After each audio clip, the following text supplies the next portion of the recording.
ফুটপাতে আমরা অনেক বাচ্চা দেখছি না, বিভিন্ন জায়গায় বিভিন্ন, যদি আমরা ভিডিও করে দেখি ওই সব বাচ্চাগুলো গায়েব। সেই সব বাচ্চাগুলোকে কি করা হচ্ছে, তাদের সঙ্গে কুকর্ম করা হচ্ছে। কারা করছে? বড় বড় ব্যক্তি যারা, কোটিপতি যারা, বিল গেটস বলে খুব বড় ধনসম্পদশালী ব্যক্তি, হ্যাঁ, তার নাম প্রকাশ পেয়েছে। এরকম আরও অনেকের নাম প্রকাশ পেয়েছে। এখনকার যে আমেরিকার যে প্রেসিডেন্ট ডোনাল্ড ট্রাম্প, মানে আমেরিকার যে রাষ্ট্রপতি ডোনাল্ড ট্রাম্প, তার নামও প্রকাশ পেয়েছে। এরকম অনেকের নাম প্রকাশ পেয়েছে। কিন্তু ওই বাচ্চাগুলো, সেই ছোট ছোট বাচ্চাগুলো, তাদের সঙ্গে অপকর্ম করার পরে বলছে তাদেরকে বিভিন্নভাবে ভয় দেখানো হয় এবং তাদের শরীর থেকে রক্ত বার করা হচ্ছে। যেই সময় ভয় হয় ওই অবস্থায় তাদেরকে মেরে ফেলে তাদের শরীর থেকে রক্ত বার করা হচ্ছে। আর ওই রক্ত 1 লিটার রক্তর দাম 14,000 কোটি টাকা। 14,000 কোটি টাকা মানে ভাবতে পারছেন? 14,000 কোটি টাকা মানে কি বলবো, যেমন সেমন ব্যক্তি ওখানে গিয়ে ওই রক্ত খেতে যাচ্ছে না। তার রীতিমতো মানে প্রচণ্ড কি বলবো, কোটিপতিশালী হতে হবে, না হলে যে কেউ যেতে পারবে না। এবং তারা গিয়ে ওই রক্ত পান করে। আর একটা বড় কথা, ওরা ওই বাচ্চাগুলোকে কি বলবো, মাংস খাচ্ছে, ছোট ছোট বাচ্চা। এবং ওই বাচ্চাগুলোকে কি বলবো, উৎসর্গ করা হচ্ছে। আমরা বাইবেলে দেখতে পাই যে মূর্তি পূজা, ওই বাল দেবতা, যেসব নামগুলো আছে বাইবেলে, সেই মূর্তি যাকে উপাসনা করা হয় তার নাম বাল দেবতা।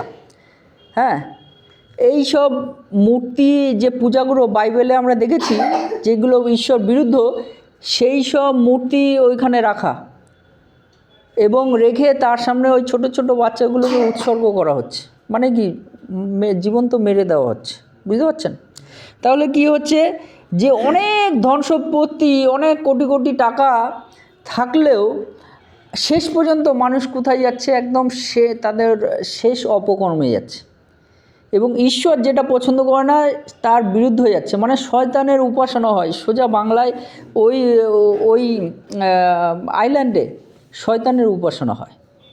বুঝতে পারছেন? আর সেই সব বাচ্চাদের মাংস খাওয়াচ্ছে। কিন্তু এই আজকে আপনাদেরকে কেন এইটা আমি একটু বললাম, এই জন্য যে অধিক অর্থ, অধিক টাকা পয়সা থাকলে কি বলবো, যে মানুষ প্রচণ্ড মন্দ কার্যে চলে যাচ্ছে। যাদের অধিক 14,000 কোটি টাকা একজন খরচা করবে, তার কত কোটি টাকা থাকতে হবে যদি এই সব কাণ্ডগুলো ঘটায় একজন, যাদের ওই রক্ত পান করার জন্য, ওই শয়তানকে উপাসনা করার জন্য, সেই মূর্তিটার নাম বাল, হ্যাঁ, সেই বাল দেবতা, তাকে উপাসনা করার জন্য যদি এই কোটি কোটি, হাজার হাজার কোটি কোটি টাকা খরচা করতে হয়, তাহলে তাকে কতটা কোটি টাকার মালিক হতে হবে? হ্যাঁ, নাহলে 14,000 কোটি টাকা শেষ হয়ে গেল, তারপরে আবার কীভাবে চালাবে? হ্যাঁ, এরকম অনেক নামি দামি ব্যক্তিরা তারা ওইগুলো করছে। এবং অনেক নামি দামি ব্যক্তিরা ওই রক্ত পান করছে এই জন্য যাতে তাদের যৌবন ধরে রাখতে পারে। মানে ধরুন আমার আজকে 30 বছর বা 32 বছর, আমার এই বয়সটা যাতে আর না বাড়ে, সেই জন্য এই রক্ত পান এবং এই শয়তানকে উপাসনা করা। এবং এই রক্তটা কোন সময় তারা নিচ্ছে?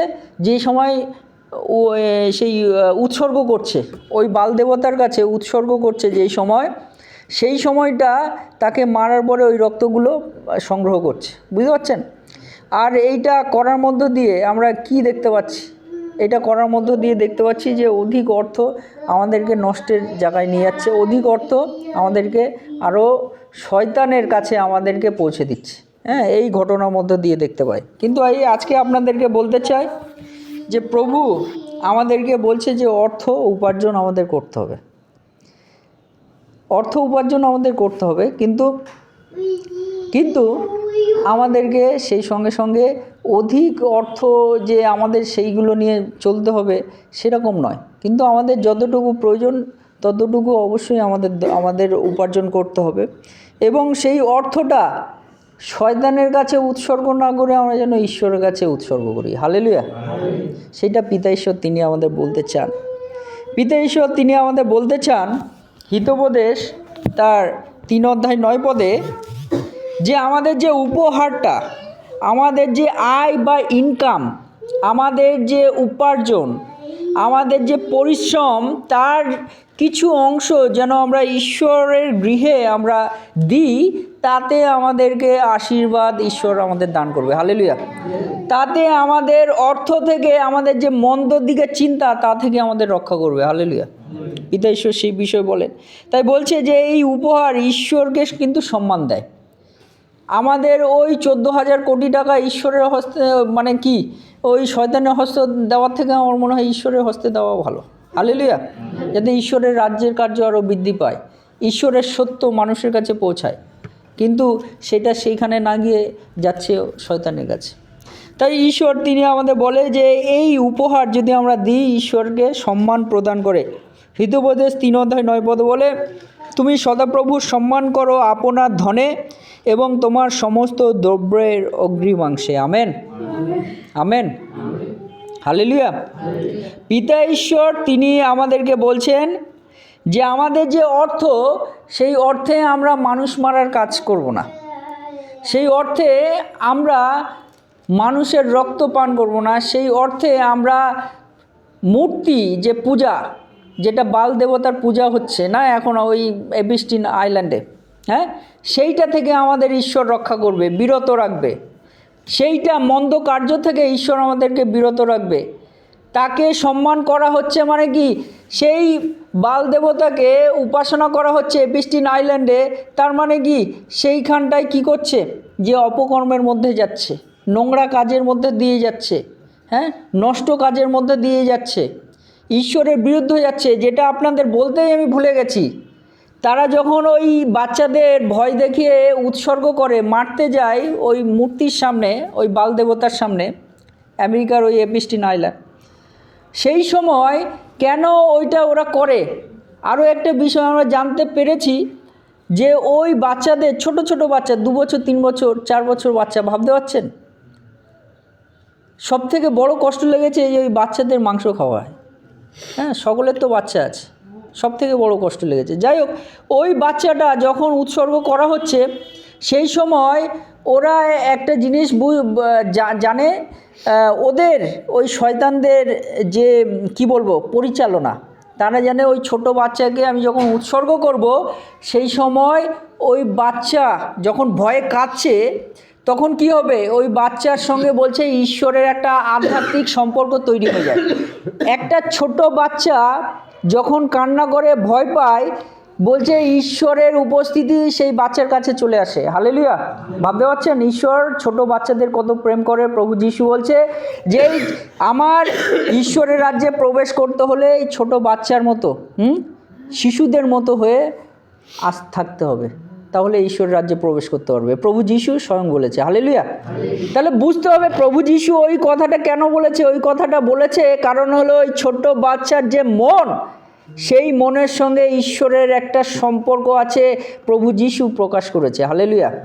এবং শয়তানরাও সেটা এখন তারা বহু বছর ধরে বিশ্বাস করছে যে এই ছোট বাচ্চাকে আমরা যখন মারতে যাবো, যখন ভয়ে কাঁদবে ওই বালদেবতার সামনে, তখন ওই বাচ্চার সঙ্গে ঈশ্বরের একটা সরাসরি আধ্যাত্মিক শক্তি কাজ করে।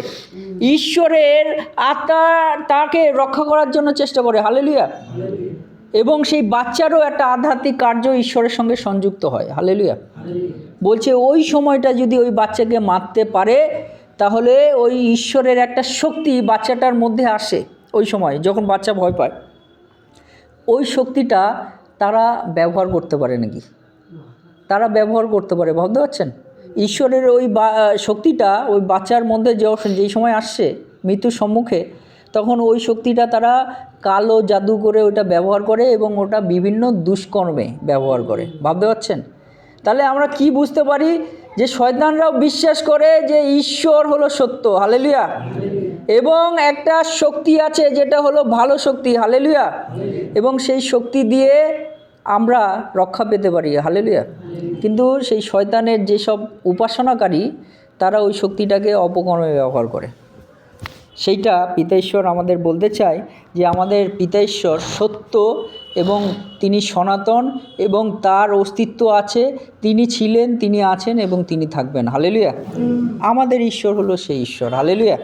তাই আজকে আপনাদেরকে বলতে চাই যে এই যে ঈশ্বরের গৃহে ওই শয়তানের উপহার না দিয়ে যদি আমরা ঈশ্বরের গৃহে আমরা উপহার দিই, পিতা ঈশ্বর সেটা বলছে যে আমরা সম্মান প্রদান করি। হালেলুয়া।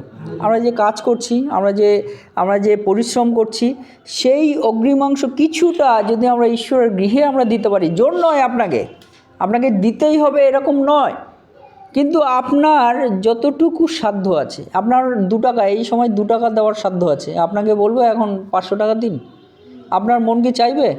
সাধ্য আপনার 2 টাকা আছে, কিন্তু আপনাকে এখন যদি 500 টাকা বলি তাহলে আপনার কষ্ট হবে তো, নাকি হবে না? হবে।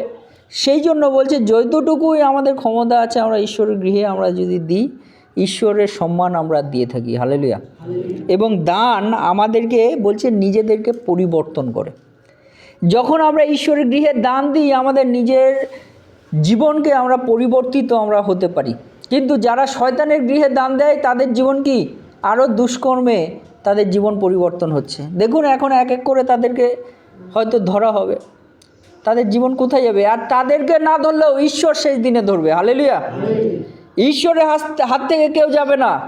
সমস্ত জায়গায় লেখা আছে প্রভু যিশু তিনি আসবে। সেই সব গ্রন্থের নাম আমি নাই উচ্চারণ করলাম, কিন্তু প্রভু যিশু তিনি আসবে অনেকেই বিশ্বাস করে। এবং এই পৃথিবীতে সবথেকে বেশি মানুষ বিশ্বাস করে, 400 কোটি খ্রিস্টান প্রভু যিশুকে অনুসরণ করে এই পৃথিবীতে 700 কোটির মধ্যে। আর অন্য 200 কোটির কথা বাদ দিলাম, তারাও বিশ্বাস করে যে প্রভু যিশু আসবে। হালেলুয়া। তাহলে 400 আর 200 কত হলো? 600 কোটি। আরে 100 কোটির বিশ্বাস নিয়ে কী হবে যদি 600 কোটি বিশ্বাস করে ফেলেছে যে প্রভু যিশু আসবে। হালেলুয়া। এই পৃথিবীতে 600 কোটি মানুষ এমনিই বিশ্বাস করে ফেলেছে যে প্রভু যিশু দ্বিতীয় আগমন আসবে, তার হাতেই বিচার হবে। হালেলুয়া।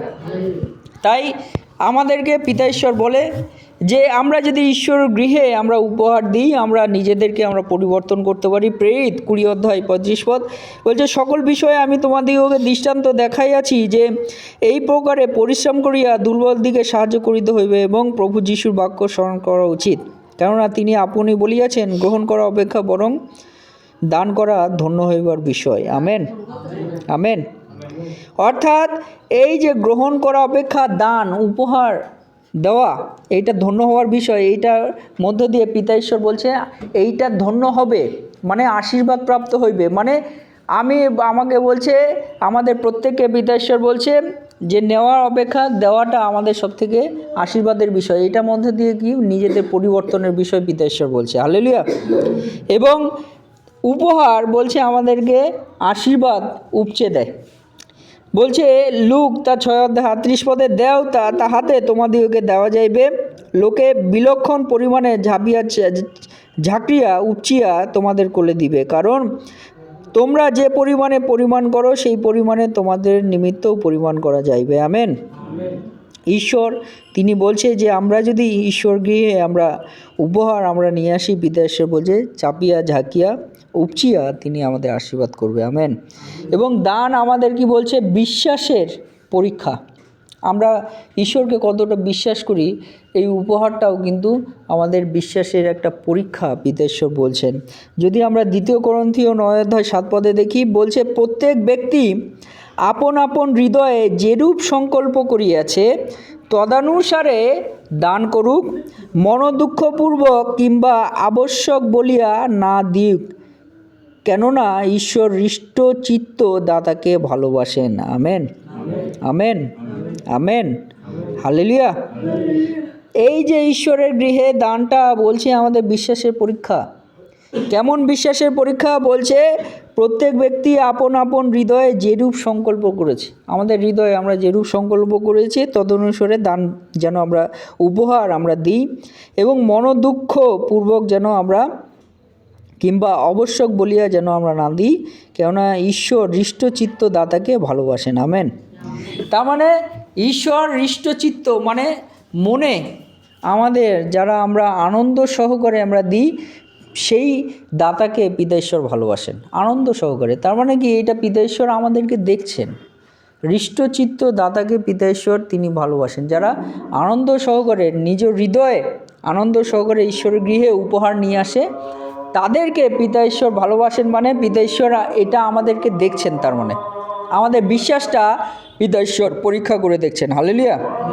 এবং দান হলো পিতা ঈশ্বর সেই মধ্য দিয়ে আমাদের বলেন যে এইটা আমাদের কিন্তু একটা বিশ্বাসের পরীক্ষা পিতা ঈশ্বর আমাদের প্রতিনিয়ত দেখে চলেছেন। হালেলুয়া। তাই আজকে বলি যে ওই এর মতো ওই রকম এপিস্টিন যে ঘন কাণ্ডটা যেটা হচ্ছে ওই রকমভাবে আমরা ঈশ্বর থেকে বিচ্যুত আমরা না হই। ঈশ্বর থেকে বিচ্যুত আমরা হয়ে গেলে আমাদের জীবনটাও ওই এপিস্টিনের মতো ওই রকম আমাদের জীবনটা হয়ে যাবে। আমরা তখন ঈশ্বরের গৃহে যেটা সত্যময় ঈশ্বর সেইখানে আমরা উপহার না নিয়ে এসে আমরা অন্য জায়গায় দিচ্ছি, সেইটার মধ্য দিয়ে আমাদের জীবনটা কিন্তু ওই রকম মন্দভাবে আমাদের চলবে। কম্পিটিশান অন্য জায়গায় বিভিন্ন ঘটনা আছে, বিভিন্ন পরিস্থিতির কথা আছে, অন্যদিন সময় পেলে আপনাদের বলবো।